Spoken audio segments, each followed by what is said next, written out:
आदित्यकवचं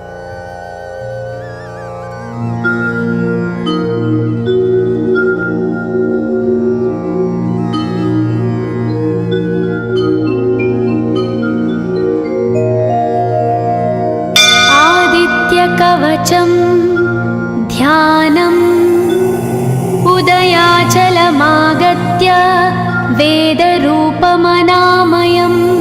तुष्टावपरया भक्ता वालखिल्यादिभिर्वृतं देवसुरैः सदा वन्द्यं ग्रहैश्च परिवेष्टितं ध्यायन् स्तवन् पठन् नाम यः सूर्यकवचं सदा।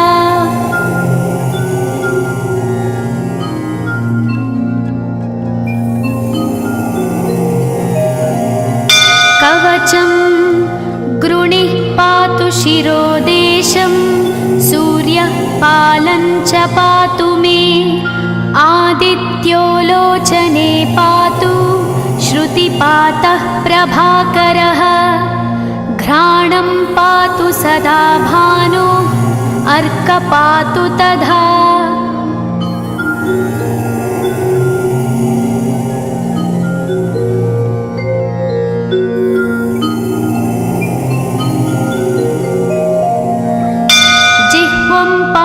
जगन्नाथः कण्ठं पातु विभावसु स्कन्धौ ग्रहपतिः पातु भुजौ पातु प्रभाकरः अहस्करः पातु हस्तौ हृदयं पातु भानुमान्।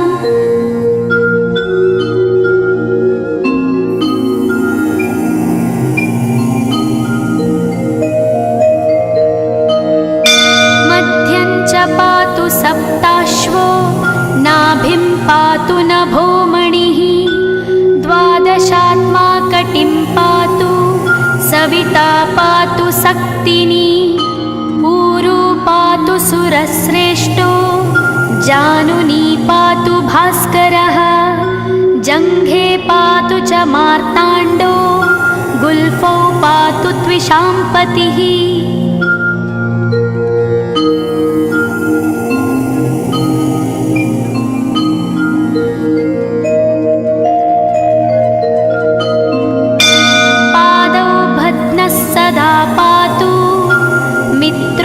सकलं वपुः वेदत्रयात्मकस्वामिन् नारायण जगत्पते आयतयामं तं कञ्ची द्वेदरूपः प्रभाकरः स्तोत्रेणानेन सन्तुष्टो वालखिल्यादिभिर्वृतः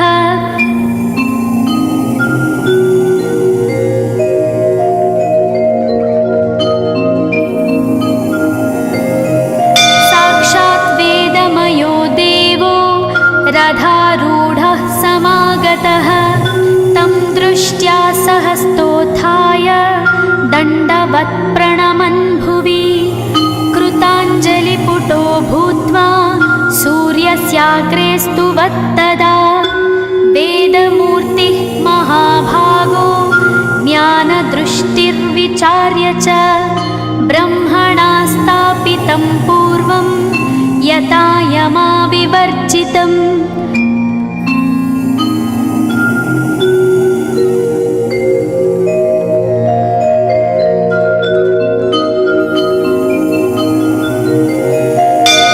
सत्त्वप्रधानं शुक्लाख्यं वेदरूपमनामयं शब्दब्रह्ममयं वेदं सत्कर्म ब्रह्मवाचकम् मुनिमध्यापयामास प्रथमं सविता स्वयं तेन प्रथमदत्तेन वेदेन परमेश्वरः यज्ञवल्क्यो मुनिश्रेष्ठः कृतकृत्यो भवत्तदा।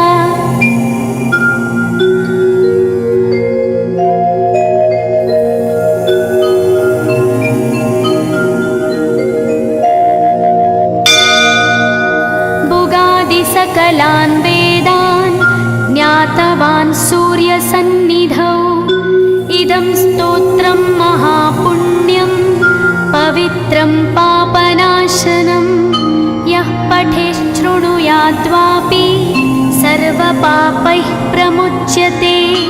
वेदार्थज्ञानसम्पन्नः सूर्यलोकमवाप्नुयात्।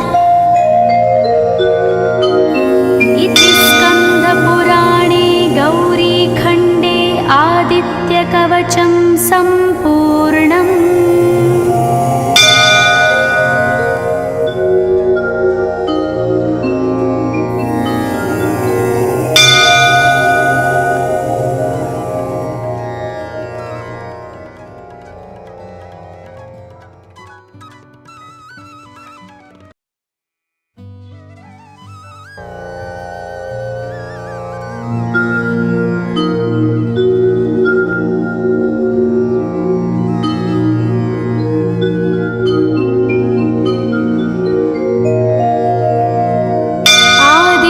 कवचं ध्यानम् उदयाचलमागत्य वेदरूपमनामयं तुष्टावपरया भक्ता वालखिल्यादिभिर्वृतं देवसुरैः सदा वन्द्यं ग्रहैश्च परिवेष्टितं ध्यायन् स्तवन् पठन् नाम यः सूर्यकवचं सदा।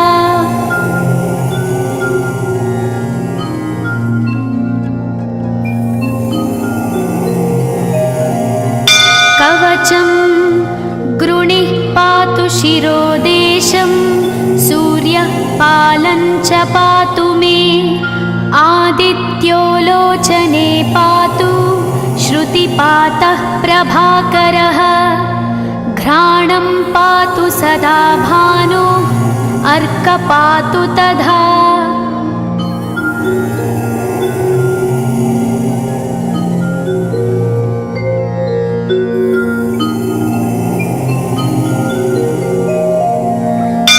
जिह्वं पातु जगन्नाथः कण्ठं पातु विभावसु स्कन्धौ ग्रहपतिः पातु भुजौ पातु प्रभाकरः अहस्करः पातु हस्तौ हृदयं पातु भानुमान्।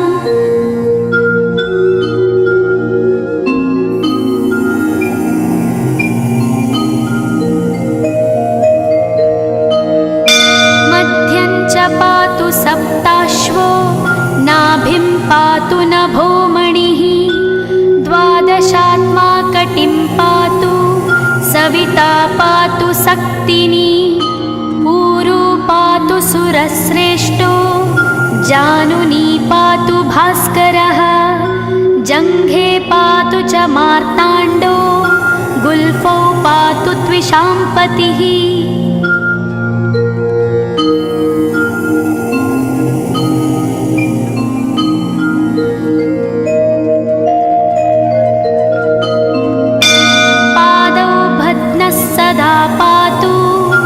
मित्रोऽपि सकलं वपुः वेदत्रयात्मकस्वामिन् नारायण जगत्पते आयतयामं तं कञ्ची द्वेदरूपः प्रभाकरः स्तोत्रेणानेन सन्तुष्टो वालखिल्यादिभिर्वृतः।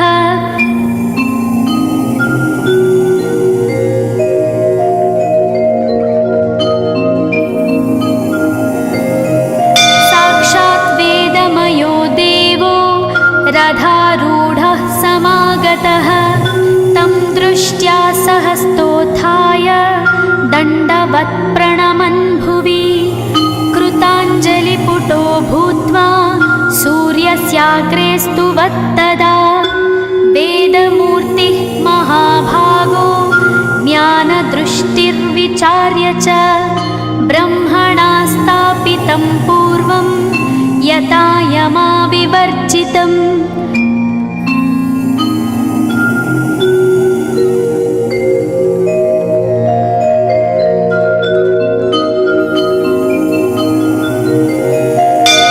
सत्त्वप्रधानं शुक्लाख्यं वेदरूपमनामयं शब्दब्रह्म वेदं सत्कर्म ब्रह्मवाचकं मुनिमध्यापयामास प्रथमं सविता स्वयं तेन प्रथमदत्तेन वेदेन परमेश्वरः यज्ञवल्क्यो मुनिश्रेष्ठः कृतकृत्यो भवत्तदा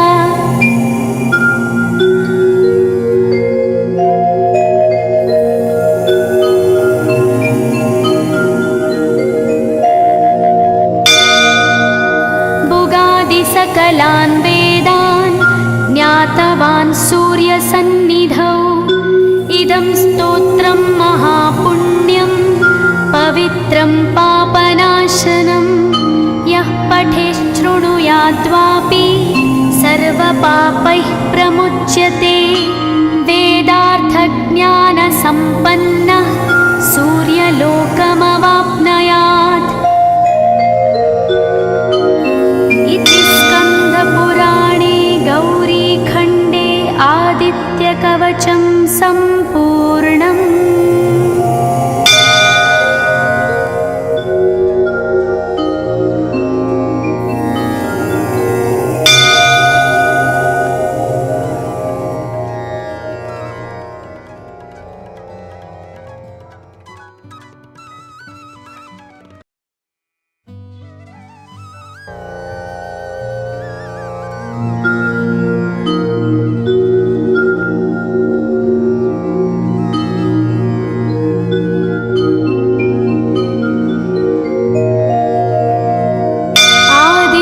कवचं ध्यानम् उदयाचलमागत्य वेदरूपमनामयं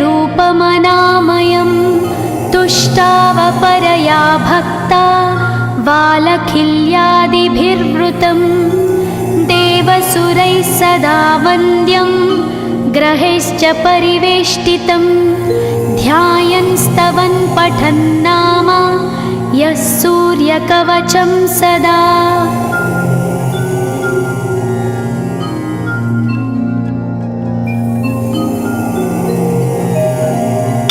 कवचं गृणिः पातु शिरोदेशं सूर्यः पालं च पातु मे आदित्यो लोचने पातु श्रुतिपातः प्रभाकरः घ्राणं पातु सदा भानो अर्क पातु तथा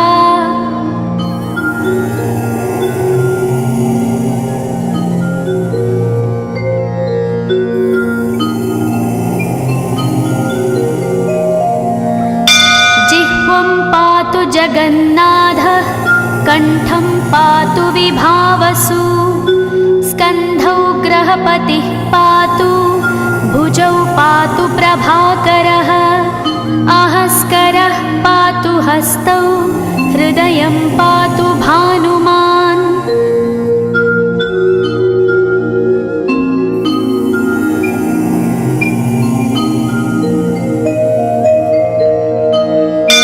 मध्यं च पातु सप्ताश्वो नाभिं पातु नभोमणिः द्वादशात्मा कटिं पातु सविता पातु सक्तिनी ऊरू पातु सुरश्रेष्ठो जानुनी पातु भास्करः जङ्घे पातु च मार्ताण्डो गुल्फौ पातु त्विषाम्पतिः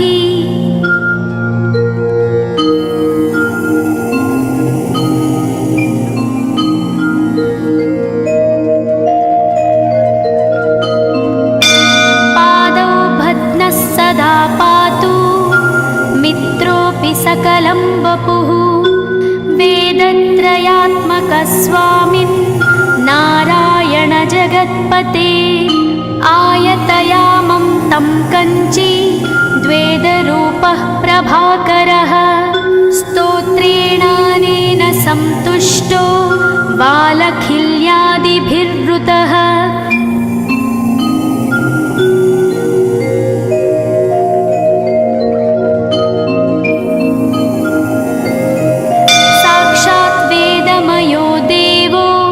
रथारूढः समागतः तं दृष्ट्या सहस्तोत्थाय दण्डवत् प्रणमन् भुवि कृताञ्जलिपुटो भूत्वा सूर्यस्याग्रे स्तुवत्तदा वेदमूर्तिः महाभागो ज्ञानदृष्टिर्विचार्य च ब्रह्मणा स्थापितं पूर्वं यथा यमाविवर्जितम्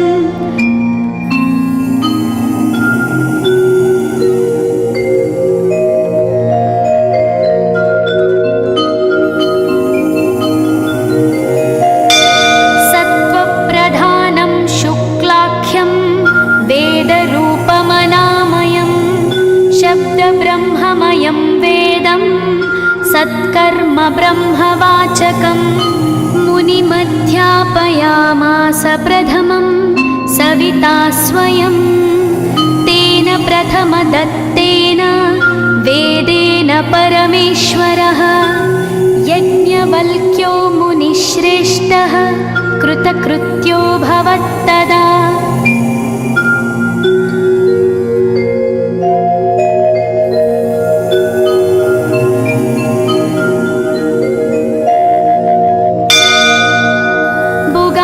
सकलान् वेदान् ज्ञातवान् सूर्यसन्निधौ इदं स्तोत्रं महापुण्यं पवित्रं पापनाशनं यः पठेच्छृणुयाद्वापि सर्वपापैः प्रमुच्यते वेदार्थज्ञानसम्पन्नः सूर्यलोकमवाप्नुयात् इति स्कन्दपुराणे गौरीखण्डे आदित्यकवचं सम्पूर्णम्।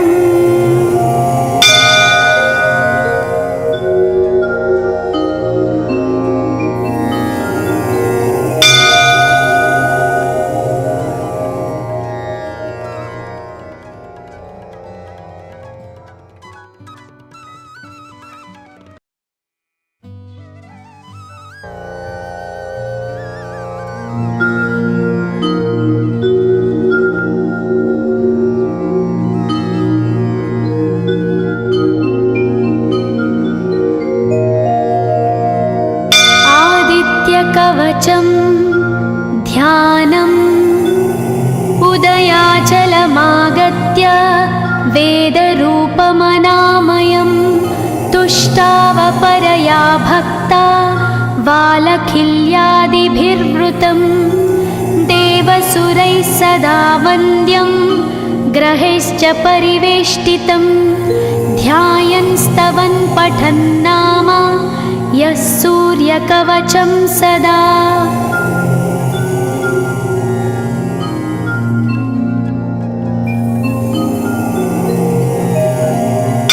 कवचं गृणिः पातु शिरोदेशं सूर्यः पालं च पातु मे आदित्यो लोचने पातु श्रुतिपातः प्रभाकरः घ्राणं पातु सदा भानो अर्क पातु तथा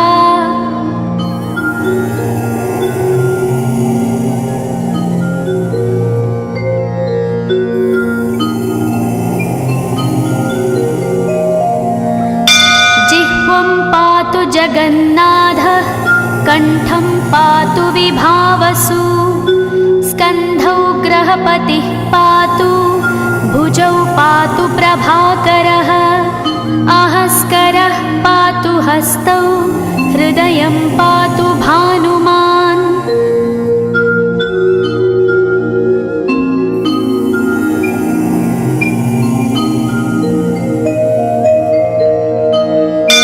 मध्यं च पातु सप्ताश्वो नाभिं पातु नभोमणिः द्वादशात्मा कटिं पातु सविता पातु सक्तिनी ऊरू पातु सुरश्रेष्ठो जानुनी पातु भास्करः जङ्घे पातु च मार्ताण्डो गुल्फौ पातु त्विषाम्पतिः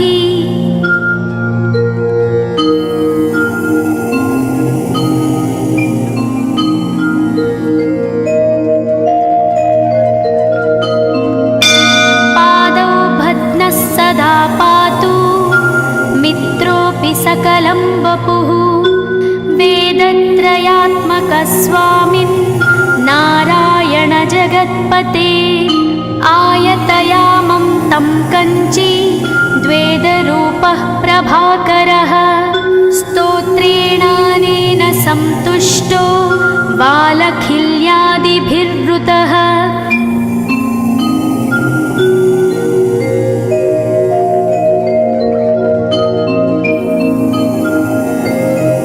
साक्षात् वेदमयो देवो रथारूढः समागतः तं दृष्ट्या सहस्तोत्थाय दण्डवत् प्रणमन् भुवि कृताञ्जलिपुटो भूत्वा सूर्यस्याग्रे स्तुवत्तदा वेदमूर्तिः महाभागो ज्ञानदृष्टिर्विचार्य च ब्रह्मणा स्थापितं पूर्वं यथा यमाविवर्जितम्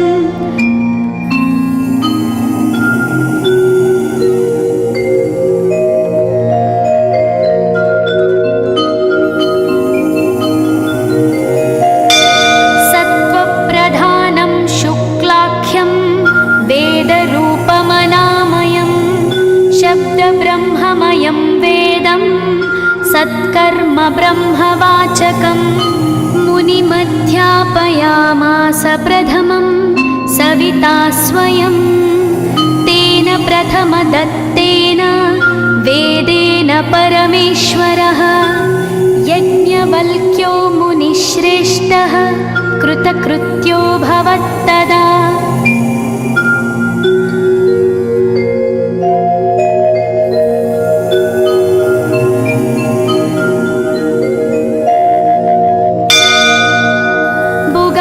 सकलान् वेदान् ज्ञातवान् सूर्यसन्निधौ इदं स्तोत्रं महापुण्यं पवित्रं पापनाशनं यः पठेच्छृणुयाद्वापि सर्वपापैः प्रमुच्यते वेदार्थज्ञानसम्पन्नः सूर्यलोकमवाप्नुयात् इति स्कन्दपुराणे गौरीखण्डे आदित्यकवचं सम्पूर्णम्।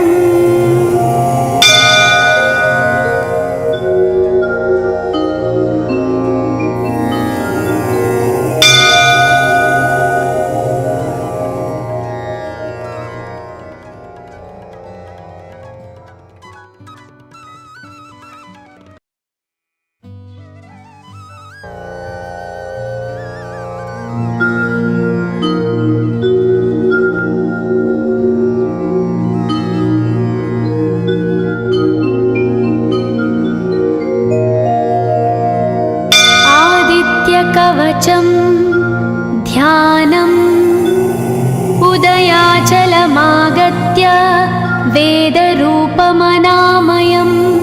तुष्टावपरया भक्ता बालखिल्यादिभिर्वृतं देवसुरैः सदा वन्द्यं ग्रहैश्च परिवेष्टितं ध्यायन् स्तवन् पठन् नाम यः सूर्यकवचं सदा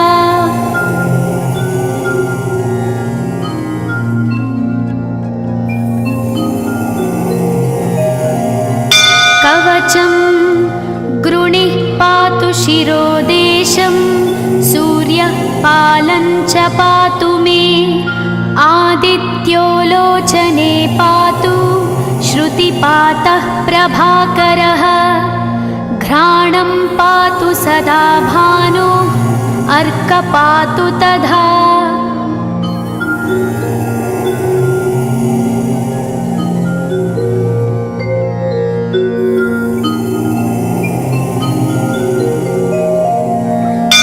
जिह्वं पातु जगन्नाथः कण्ठं पातु विभावसु स्कन्धौ ग्रहपतिः पातु भुजौ पातु प्रभाकरः अहस्करः पातु हस्तौ हृदयं पातु भानुमान्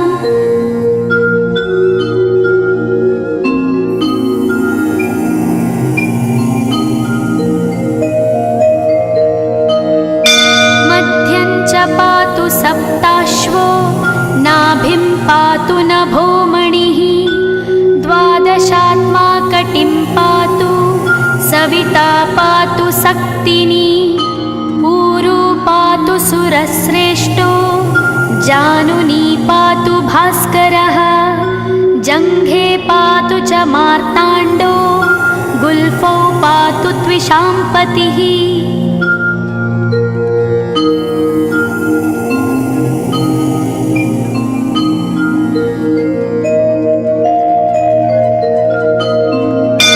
पादौ भद्नः सदा पातु मित्रोऽपि सकलं वपुः वेदत्रयात्मकः स्वामिन् नारायण जगत्पते आयतयामं तं कञ्ची द्वेदरूपः प्रभाकरः स्तोत्रेणानेन सन्तुष्टो वालखिल्यादिभिर्वृतः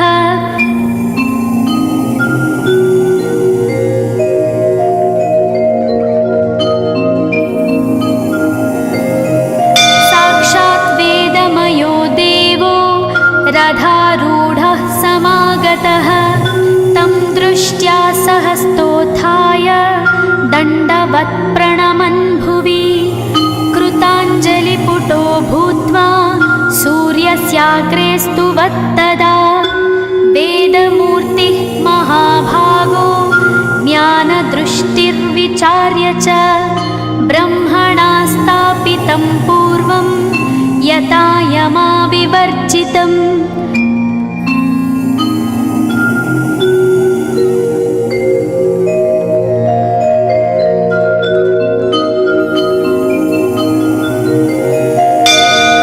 सत्त्वप्रधानं शुक्लाख्यं वेदरूपमनामयं शब्दब्रह्ममयं वेदं सत्कर्म ब्रह्मवाचकम् मुनिमध्यापयामास प्रथमं सविता स्वयं तेन प्रथमदत्तेन वेदेन परमेश्वरः यज्ञवल्क्यो मुनिश्रेष्ठः कृतकृत्यो भवत्तदा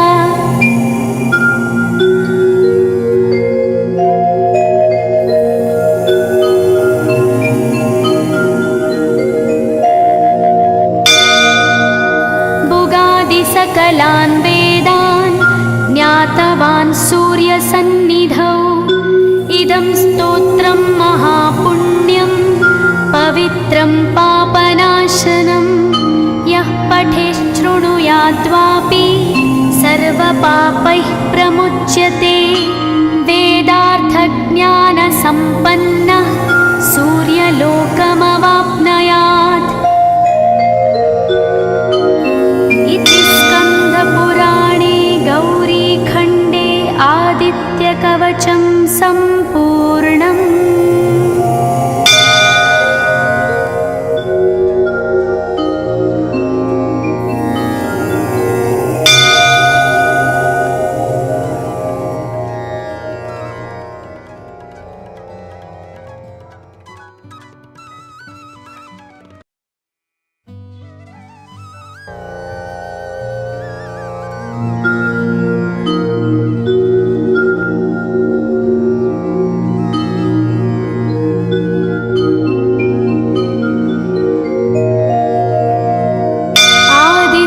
कवचं ध्यानम् उदयाचलमागत्य वेदरूपमनामयं तुष्टावपरया भक्ता वालखिल्यादिभिर्वृतं देवसुरैः सदा वन्द्यं ग्रहैश्च परिवेष्टितं ध्यायन् स्तवन् पठन् नाम यः सूर्यकवचं सदा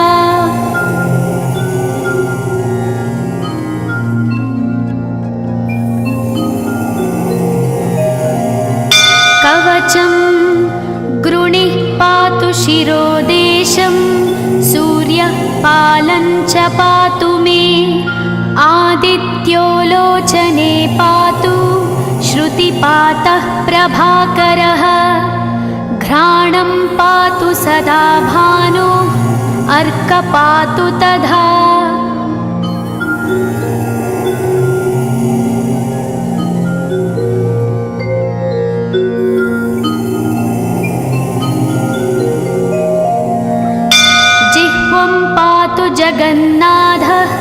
कण्ठं पातु विभावसु स्कन्धौ ग्रहपतिः पातु भुजौ पातु प्रभाकरः आहस्करः पातु हस्तौ हृदयं पातु भानुमान्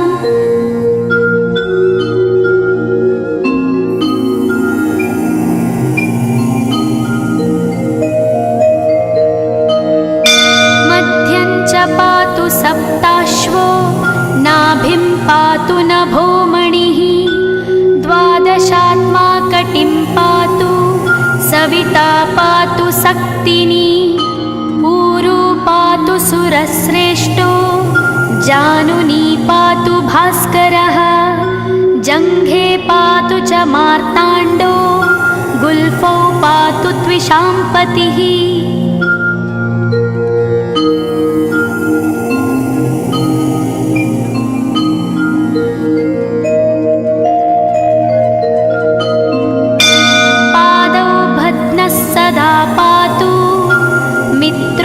सकलं वपुः वेदत्रयात्मकस्वामिन् नारायण जगत्पते आयतयामं तं कञ्ची द्वेदरूपः प्रभाकरः स्तोत्रेणानेन सन्तुष्टो बालखिल्यादिभिर्वृतः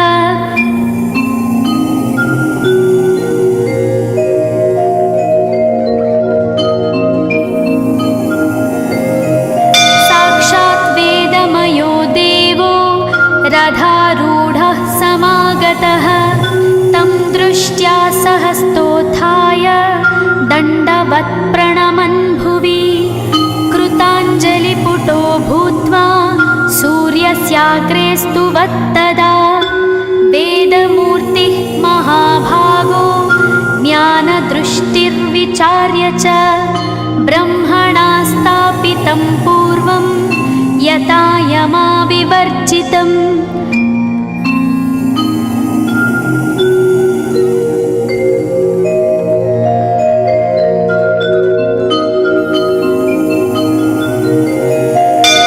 सत्त्वप्रधानं शुक्लाख्यं वेदरूपमनामयं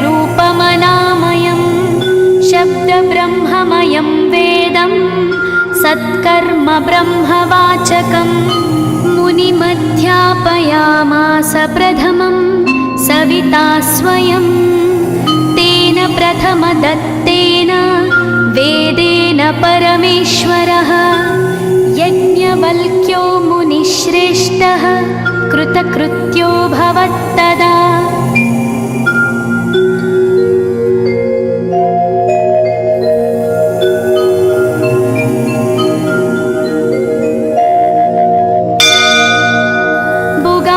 सकलान् वेदान् ज्ञातवान् सूर्यसन्निधौ इदं स्तोत्रं महापुण्यं पवित्रं पापनाशनं यः पठेच्छृणुयाद्वापि सर्वपापैः प्रमुच्यते वेदार्थज्ञानसम्पन्नः सूर्यलोकमवाप्नुयात्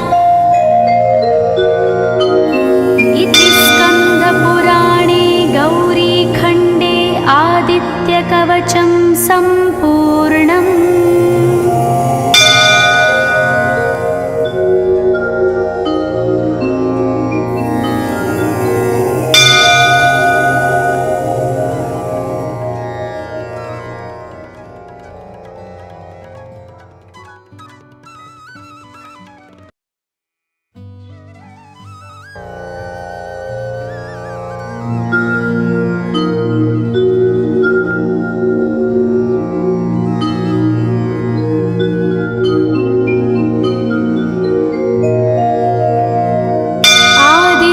कवचं ध्यानम् उदयाचलमागत्य वेदरूपमनामयं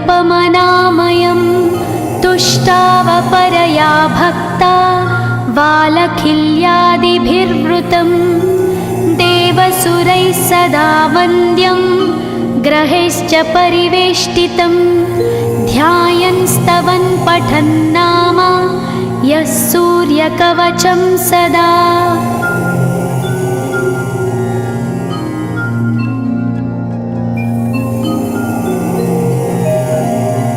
कवचं गृणिः पातु शिरोदेशं, सूर्यः पालं च पातु मे। आदित्यो लोचने पातु, श्रुतिपातः प्रभाकरः। घ्राणं पातु सदा भानो, अर्क पातु तथा।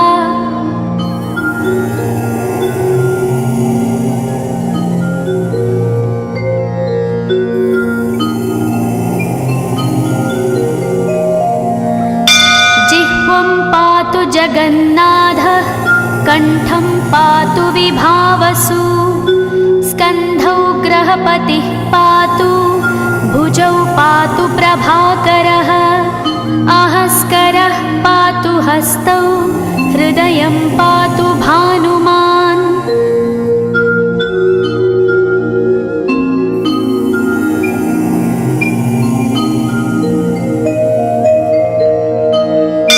मध्यं च पातु सप्ताश्वो, नाभिं पातु नभोमणिः। द्वादशात्मा कटिं पातु, सविता पातु सक्तिनी। ऊरू पातु सुरश्रेष्ठो, जानुनी पातु भास्करः। जङ्घे पातु च मार्ताण्डो, गुल्फौ पातु त्विषाम्पतिः।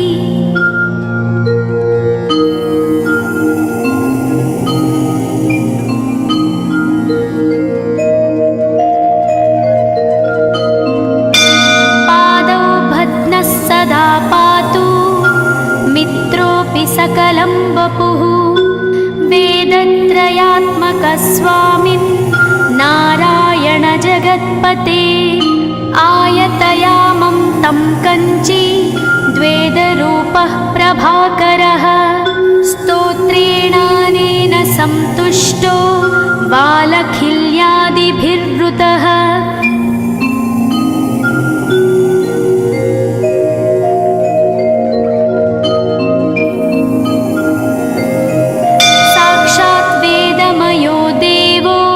रथारूढः समागतः, तं दृष्ट्या सहस्तोत्थाय, दण्डवत् प्रणमन् भुवि। कृताञ्जलिपुटो भूत्वा, सूर्यस्याग्रे स्तुवत्तदा। वेदमूर्तिः महाभागो, ज्ञानदृष्टिर्विचार्य च।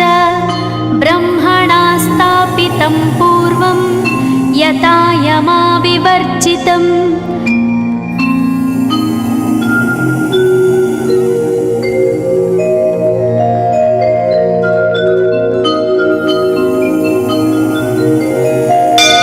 सत्त्वप्रधानं शुक्लाख्यं, वेदरूपमनामयं। शब्दब्रह्ममयं वेदं, सत्कर्म ब्रह्मवाचकम्।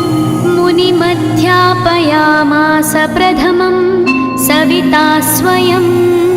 तेन प्रथमदत्तेन, वेदेन परमेश्वरः। यज्ञवल्क्यो मुनिश्रेष्ठः, कृतकृत्यो भवत्तदा।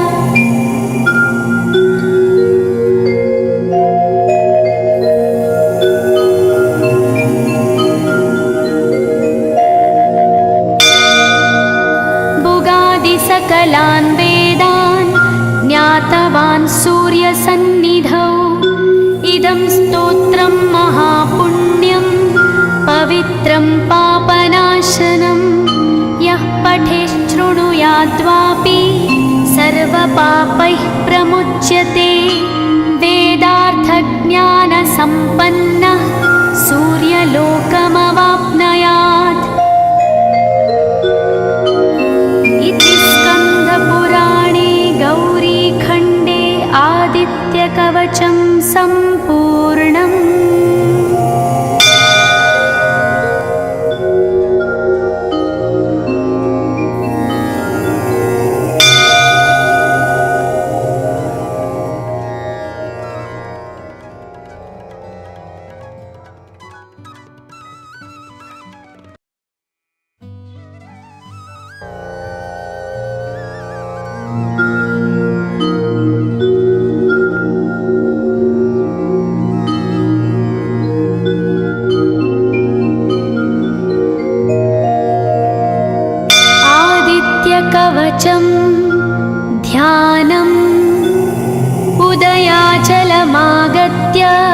वेदरूपमनामयं तुष्टावपरया भक्ता वालखिल्यादिभिर्वृतं देवसुरैः सदा वन्द्यं ग्रहैश्च परिवेष्टितं ध्यायन् स्तवन् पठन् नाम यः सूर्यकवचं सदा।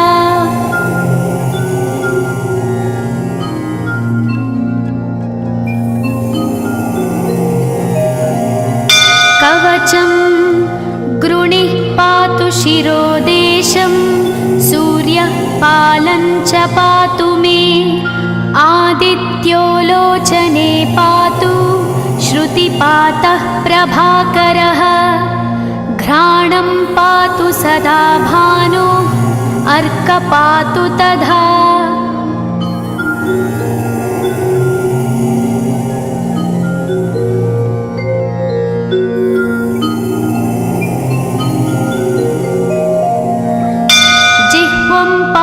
जगन्नाथः कण्ठं पातु विभावसु स्कन्धौ ग्रहपतिः पातु भुजौ पातु प्रभाकरः आहस्करः पातु हस्तौ हृदयं पातु भानुमान्।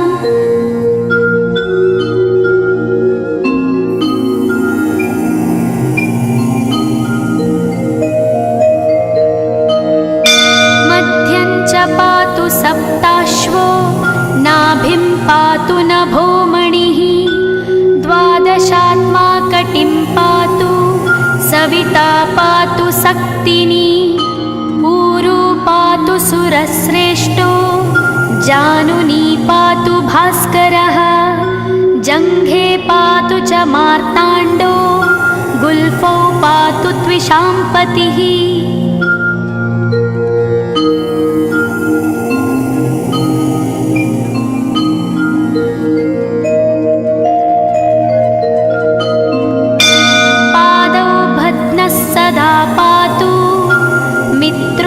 सकलं वपुः वेदत्रयात्मकस्वामिन् नारायण जगत्पते आयतयामं तं कञ्ची द्वेदरूपः प्रभाकरः स्तोत्रेणानेन सन्तुष्टो वालखिल्यादिभिर्वृतः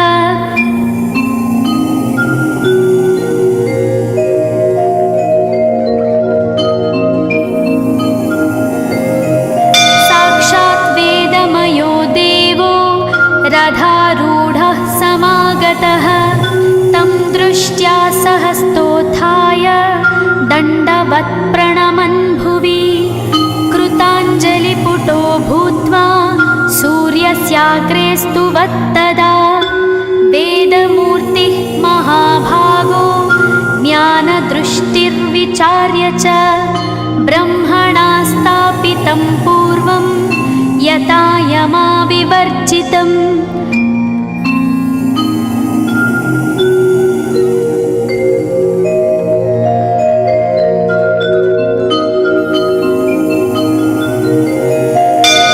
सत्त्वप्रधानं शुक्लाख्यं वेदरूपमनामयं शब्दब्रह्ममयं वेदं सत्कर्म ब्रह्मवाचकम् मुनिमध्यापयामास प्रथमं सविता स्वयं तेन प्रथमदत्तेन वेदेन परमेश्वरः यज्ञवल्क्यो मुनिश्रेष्ठः कृतकृत्यो भवत्तदा।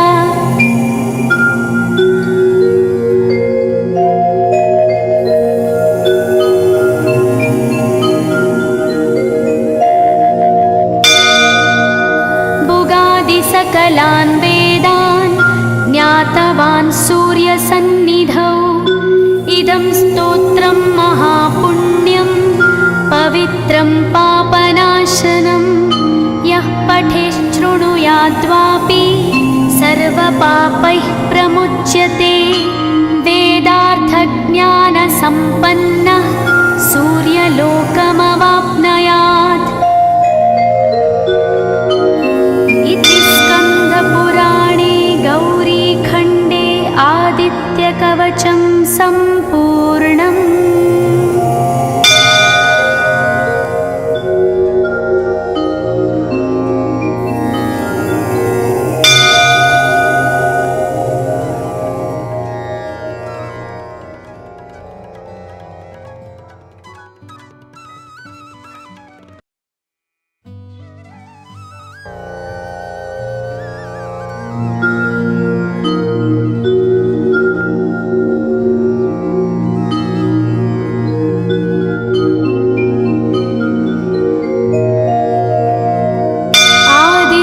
कवचं ध्यानम् उदयाचलमागत्य वेदरूपमनामयं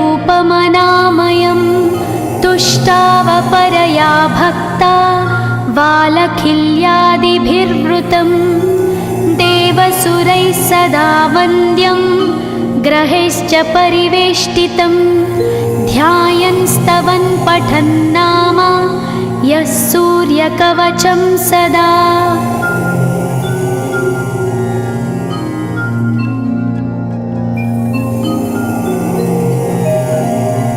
कवचं गृणिः पातु शिरोदेशं सूर्यः पालं च पातु मे आदित्यो लोचने पातु श्रुतिपातः प्रभाकरः घ्राणं पातु सदा भानो अर्क पातु तथा।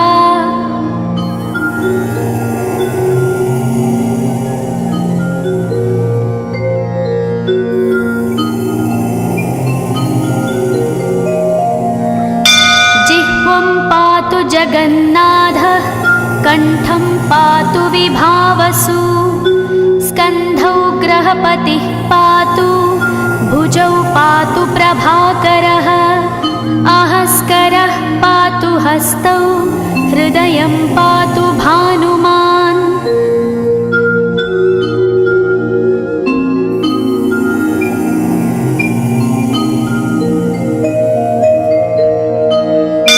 मध्यं च पातु सप्ताश्वो नाभिं पातु नभोमणिः द्वादशात्मा कटिं पातु सविता पातु सक्तिनी ऊरू पातु सुरश्रेष्ठो जानुनी पातु भास्करः जङ्घे पातु च मार्ताण्डो गुल्फौ पातु त्विषाम्पतिः।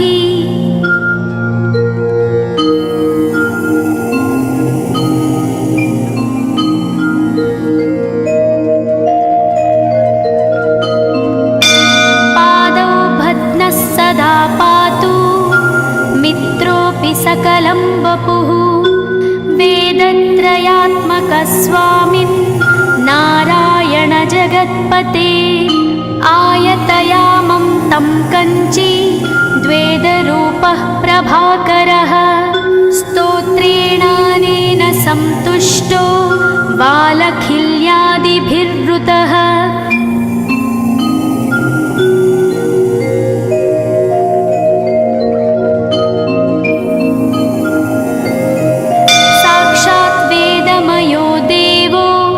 रथारूढः समागतः तं दृष्ट्या सहस्तोत्थाय दण्डवत् प्रणमन् भुवि कृताञ्जलिपुटो भूत्वा सूर्यस्याग्रे स्तुवत्तदा वेदमूर्तिः महाभागो ज्ञानदृष्टिर्विचार्य च ब्रह्मणा स्थापितं पूर्वं यथा यमाविवर्जितम्।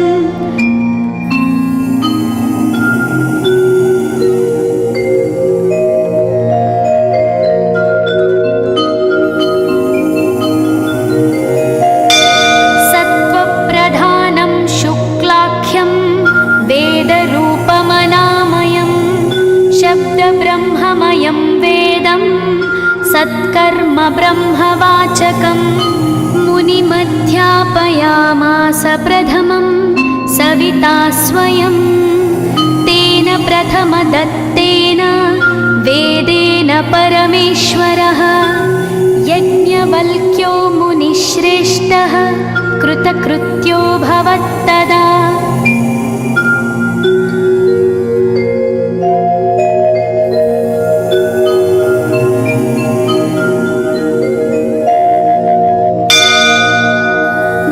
ब्रह्मादिसकलान् वेदान् ज्ञातवान् सूर्यसन्निधौ। इदं स्तोत्रं महापुण्यं पवित्रं पापनाशनं। यः पठेच्छृणुयाद्वापि सर्वपापैः प्रमुच्यते। वेदार्थज्ञानसम्पन्नः सूर्यलोकमवाप्नुयात्। इति स्कन्दपुराणे गौरीखण्डे आदित्यकवचं सम्पूर्णम्।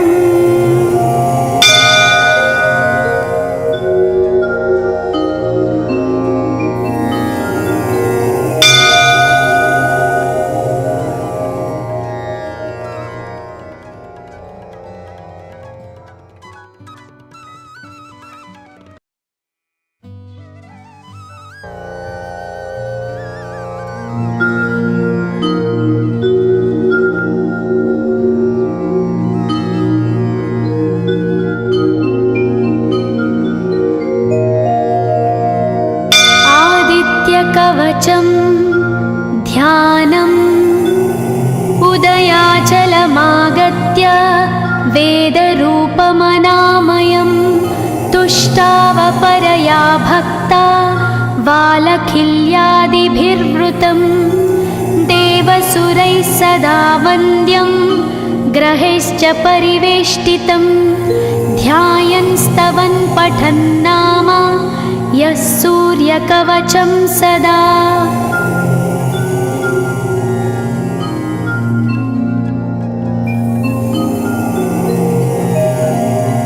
कवचं गृणिः पातु शिरोदेशं।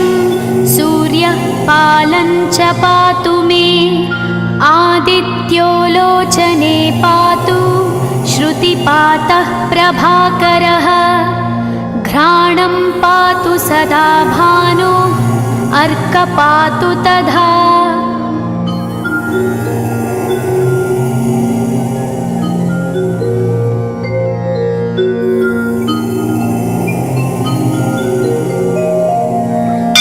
जिह्वं पातु जगन्नाथः कण्ठं पातु विभावसु।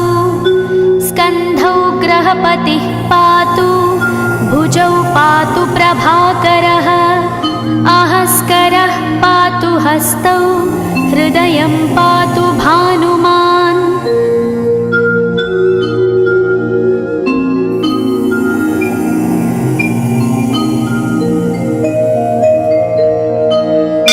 मध्यं च पातु सप्ताश्वो नाभिं पातु नभोमणिः। द्वादशात्मा कटिं पातु सविता पातु सक्तिनी। ऊरू पातु सुरश्रेष्ठो जानुनी पातु भास्करः। जङ्घे पातु च मार्ताण्डो गुल्फौ पातु त्विषाम्पतिः।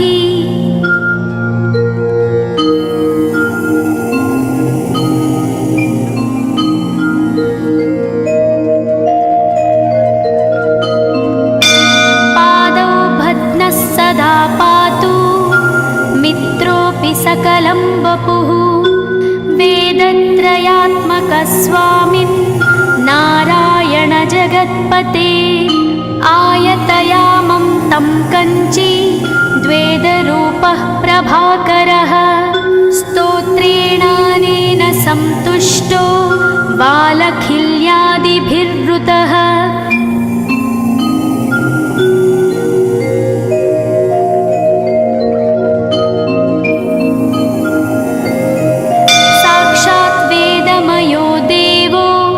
रथारूढः समागतः तं दृष्ट्या सहस्तोत्थाय दण्डवत् प्रणमन् भुवि। कृताञ्जलिपुटो भूत्वा सूर्यस्याग्रे स्तुवत्तदा। वेदमूर्तिः महाभागो ज्ञानदृष्टिर्विचार्य च। ब्रह्मणा स्थापितं पूर्वं यथा यमाविवर्जितम्।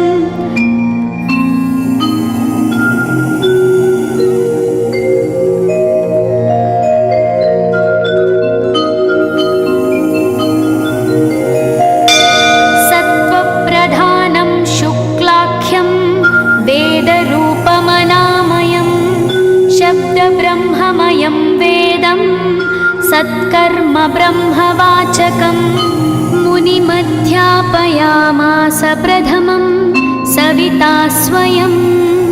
तेन प्रथमदत्तेन वेदेन परमेश्वरः यज्ञवल्क्यो मुनिश्रेष्ठः कृतकृत्यो भवत्तदा।